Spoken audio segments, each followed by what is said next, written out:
नमस्कार, दीपाच किचन मध्ये आज आपण एकदम चटपटीत अशी आणि एकदम झटपट होणारी कांद्याच्या पातीची भाजी बनवणार आहोत। ऑफिस डब्यासाठी हा एक चांगला पर्याय आहे। अगदी 15 मिनिटांमध्ये एकदम चवदार अशी तुम्ही कांद्याची पात बनवू शकता। चला तर मग आपण वेळ न घालवता रेसिपीला सुरुवात करूयात। इथे मी कांद्याच्या पातीची एक जुडी घेतली होती, ती अगदी व्यवस्थित अशी निवडून घेतलेली आहे। तसेच ती कांद्याची पात मी बारीक अशी चिरून घेतलेली आहे आणि जाळी असणाऱ्या पाटीमध्ये मी 2 ते 3 वेळा पाण्याने स्वच्छ धुवून सुद्धा घेतली आहे। आता आपण याची भाजी बनवणार आहोत। त्यासाठी गॅसवरती कढई मी ठेवलेली आहे। कढई गरम झाली की आपण त्यामध्ये 3 चमचे साधारणतः तेल घालायचं आहे आणि तेल सुद्धा आपण अगदी व्यवस्थित असं गरम होऊन देणार आहोत। त्यानंतर इथे पाव चमचा मी मोहरी घातलेली आहे। तसेच इथे अर्धा चमचा इतके जिरे घालायचे आहेत आणि तुम्ही ते बघू शकता, जिरे आणि मोहरी आपली अगदी व्यवस्थित अशी तडतडली गेलेली आहे। आता आपण यामध्ये 15 ते 16 लसूण पाकळ्या त्याचे बारीक बारीक काप करून घेतलेले आहेत, ते मी घातलेलं आहे। आता ह्याला आपण साधारणतः 2 मिनिटांसाठी लसूण अगदी लालसर होईपर्यंत आपण याला परतून घ्यायचं आहे।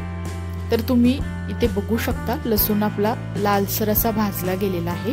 आता आपण इथे स्वच्छ धुवून घेतलेली कांद्याची पात घालूयात। तर इथे तुम्ही बघू शकता, पात घातल्यानंतर आपण त्याला अगदी व्यवस्थित असं तेलामध्ये मिक्स करून घेणार आहोत।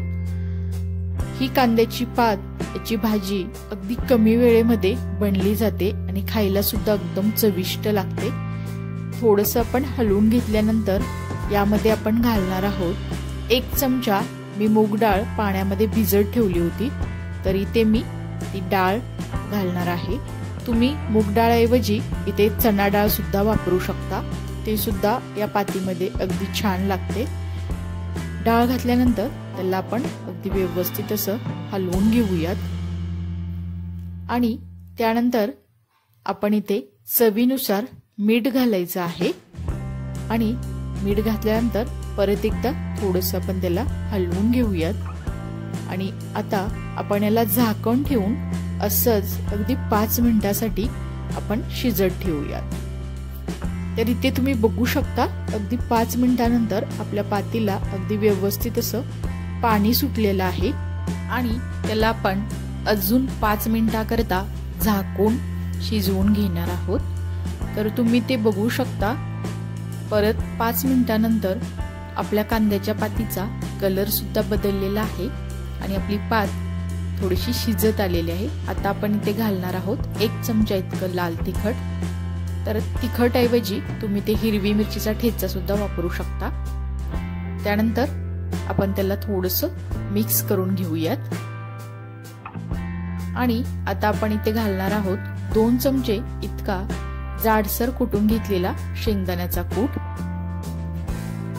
आणि कूट घातल्यानंतर आपण त्याला परत एकदा असं व्यवस्थितपणे हलवून घ्यायचं आहे।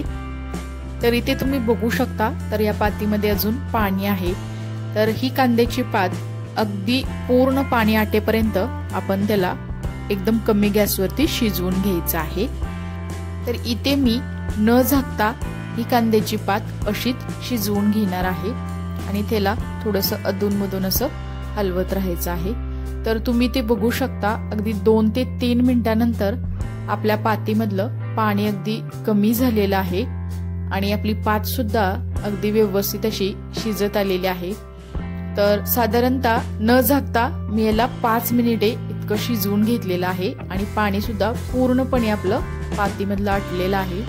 आता गॅस बंद करायचा आहे आणि कांद्याची पात आपण दुसऱ्या एका डिश मध्ये काढून घेऊयात। तर ही कांद्याच्या पातीची भाजी तुम्ही अनेक वेगवेगळ्या प्रकारे बनवू शकता। आज आपण अगदी सोप्या पद्धतीने ही भाजी बनवलेली आहे। तर कांद्याच्या पातीची भाजी तुम्ही भाकरी सोबत असेल किंवा चपाती सोबत सुद्धा खाऊ शकता। तसेच ऑफिस डब्यासाठी सुद्धा एक हा चांगला पर्याय आहे। अगदी 15 मिनिटांमध्ये तुम्ही ही चटपटीत अशी कांद्याची पात बनवू शकता। तुम्ही सुद्धा या पद्धतीने नक्की ही कांद्याची पात बनवून बघा, कशी झाली हे मला नक्की कमेंट्स मध्ये सांगा। जर तुम्हाला ही रेसिपी आवडली असेल तर दीपाच किचन या YouTube चॅनेलला लाईक, शेअर आणि सबस्क्राईब करा आणि शेजारील बेल आयकॉनवरती क्लिक सुद्धा करा। कारण तुम्हाला अशा छान छान साध्या सोप्या आणि अगदी झटपट होणाऱ्या रेसिपी पाहायला मिळतील। नंतर भेटूया आपण अशाच एका छान अशा रेसिपी सोबत। तोपर्यंत सर्वांना धन्यवाद।